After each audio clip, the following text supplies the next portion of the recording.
Hey Pisces, welcome to your weekly forecast for the 18th through the 24th. Now I'm setting the intention for the 18th through the 24th, but you might see this a few weeks from now, a few months from now, a few years from now. You're going to see it whenever you're ready to hear the messages that are in it.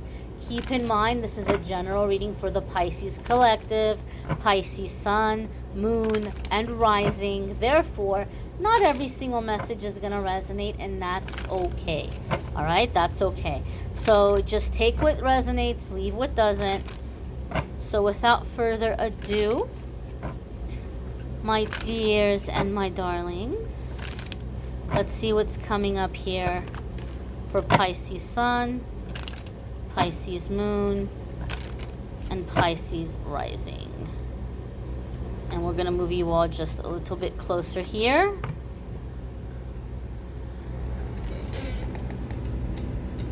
All right, first card coming up here for the Pisces collective is the Four of Swords.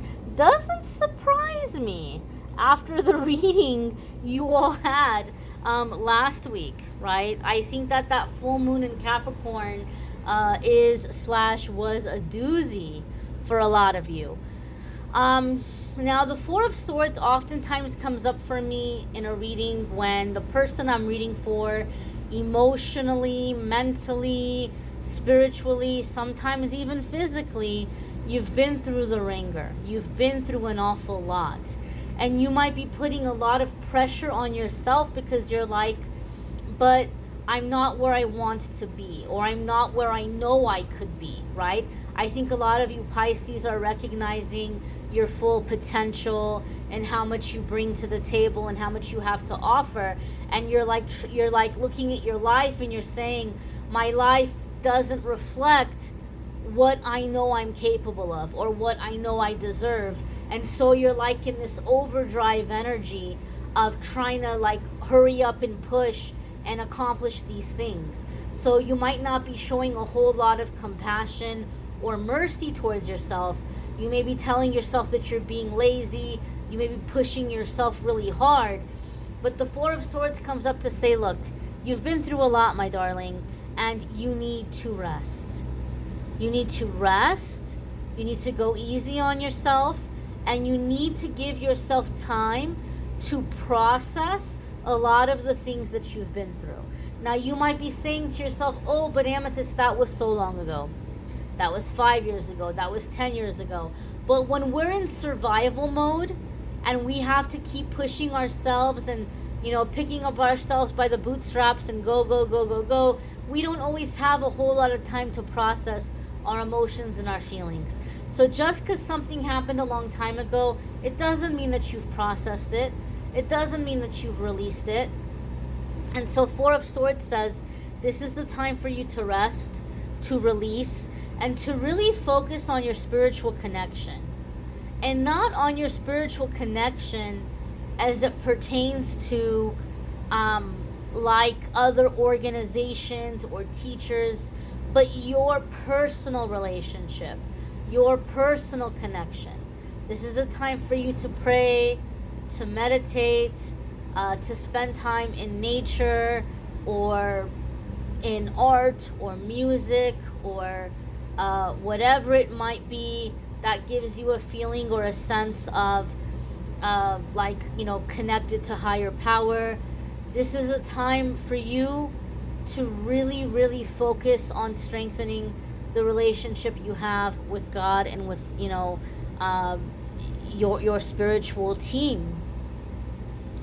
So go easy on yourself.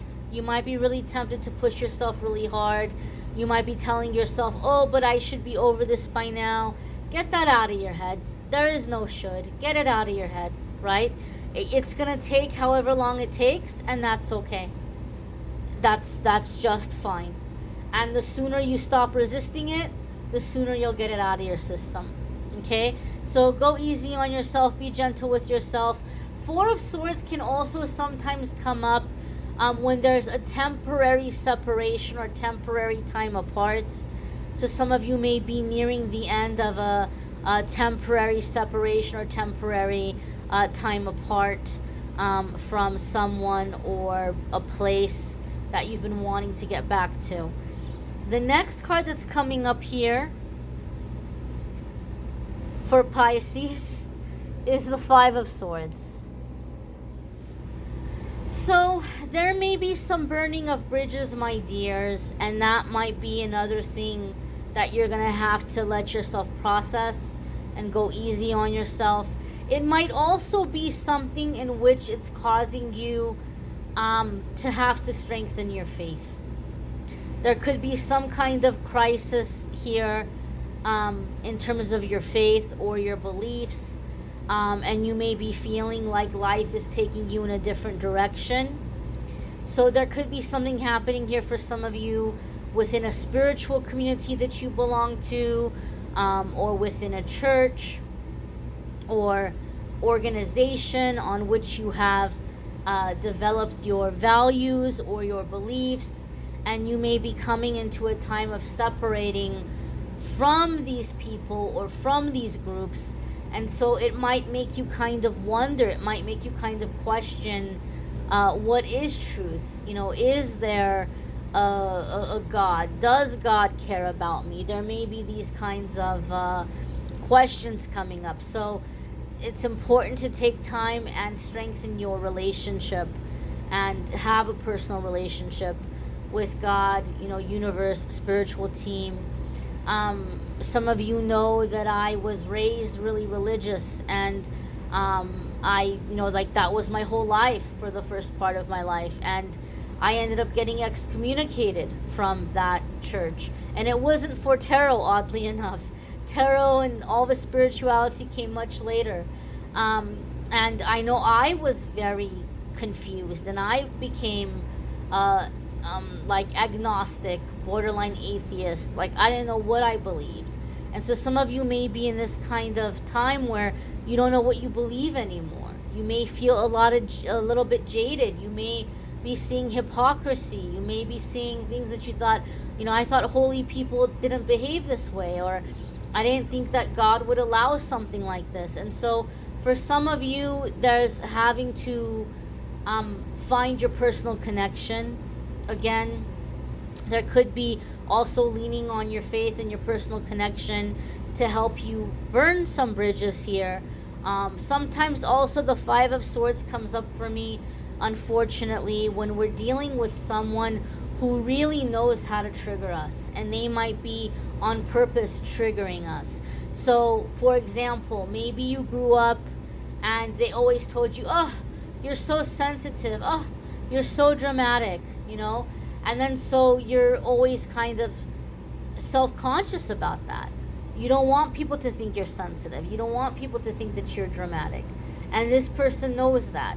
And you might go to this person and try to set a boundary.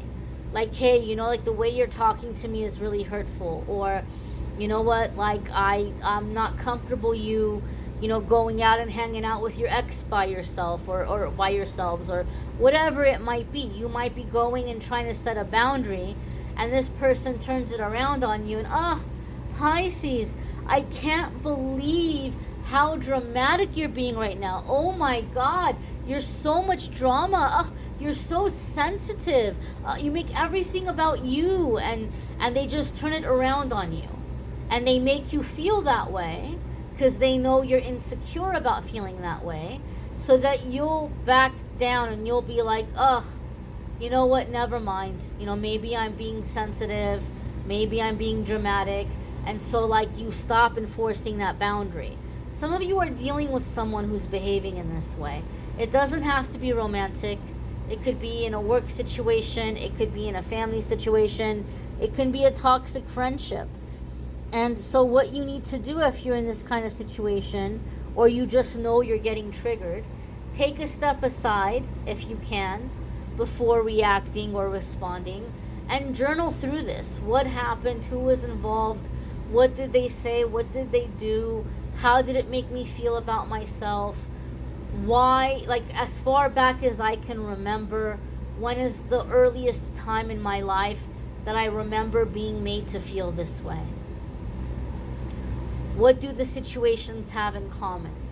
Why do I think these people did these things to make me feel this way? What did they get out of it? What might have been their reasoning or their thinking, or how did it benefit them? What might they gotten out of it? And then write out a forgiveness and a release to these people. Write out a forgiveness and release to yourself, anything you're blaming yourself for or feeling bad about. And then write out how you're choosing to feel about yourself and about the situation from now on moving forward. If you can do this, you can deactivate the triggers. And once those triggers are deactivated, you're never going to have to worry about them again. Even if you're dealing with people who are triggering you on purpose, they will forever be looking for that button and pushing and pushing and pushing to no avail. It no longer has any effect over you whatsoever. And so this is a really great time of like taking back your power and deactivating triggers. The next card that's coming up here for Pisces is the Four of Cups, right? So you might not like what you're being offered. You might not like the solutions that people are presenting you. You may be burning a bridge, and you may be having people come up to you and wanting to make amends. Too little, too late. Whatever they're bringing to you, you're like, I'm over it. I'm over it. I've been waiting a long time, and I'm over it. I'm just like, this could be in a work situation. You're finally ready to leave. You found another job. You put in your notice, and now they want to give you a big old raise or a big old promotion. And you're like, oh, after everything they dragged me through, I'm so over it. I don't even care anymore. Like, it's not even appealing to me. It's not even the least bit tempting. Or in a romantic situation, after everything this person dragged you through, now they're ready to commit or, get married or have a baby or move in together or whatever. And you're like, I'm so over it. Like, after everything that I've gone through, no thank you. Too little, too late, right? Like, you don't even want it anymore. So I feel like some of you are in a situation where you wanted something for a long time. You're done. You realize that maybe this is someone that was playing mind games or dangling that carrot above your head to get you to jump through these hoops. And you're tired of jumping through hoops. And you stopped jumping through the hoops. And now they're like, oh, wait a minute. No, okay. Now I'm ready to give you what you wanted. Because they don't want you to walk away. But, like, you're done. You're absolutely done. Four of Cups also comes up for me when we're raising the bar. You might be realizing that a lot of what you've been trying to call into your life or what you've been wanting out of this situation, you're realizing, you know what, this is bare minimum. This is absolute positive bare minimum, and I deserve so much more than bare minimum. And so a lot of you are raising the standard or, raising the bar, so to speak, in terms of your standard of what you want in your life. And so you're coming into a new contract or a new agreement with the universe of your deservingness and what you deserve to have in your life. And so you're not settling for less, and you're not settling for bare minimum. The next card that's coming up here for Pisces, Pisces, is the Tower. Okay? This could be Scorpio energy. Some of you could have Scorpio placements. There could be big changes or big shifts happening for you in those areas of your life. Some of you could be dealing with a Scorpio on a significant level here. It doesn't have to be, but can be.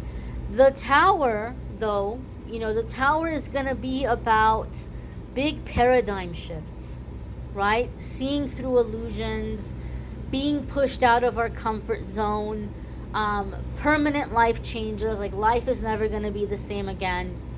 And some of you have heard me refer to the Tower as the cosmic prison break. People get upset when they see the Tower. It's not a punishment. If you know anything about the order of the major arcana, the card that comes before the Tower is the Devil. And the Devil is when we feel stuck. We feel trapped. We want to get out of a situation, but we don't know how to get out of the situation. We feel completely stuck in it. And we're scared to leave, or we don't know how to make changes. So then there's the Tower, and the card after the Tower is the Star. And the star tells us the worst of it is over. Now we can make lifelong plans. We can expect success and happiness. It's like, troubles are behind you.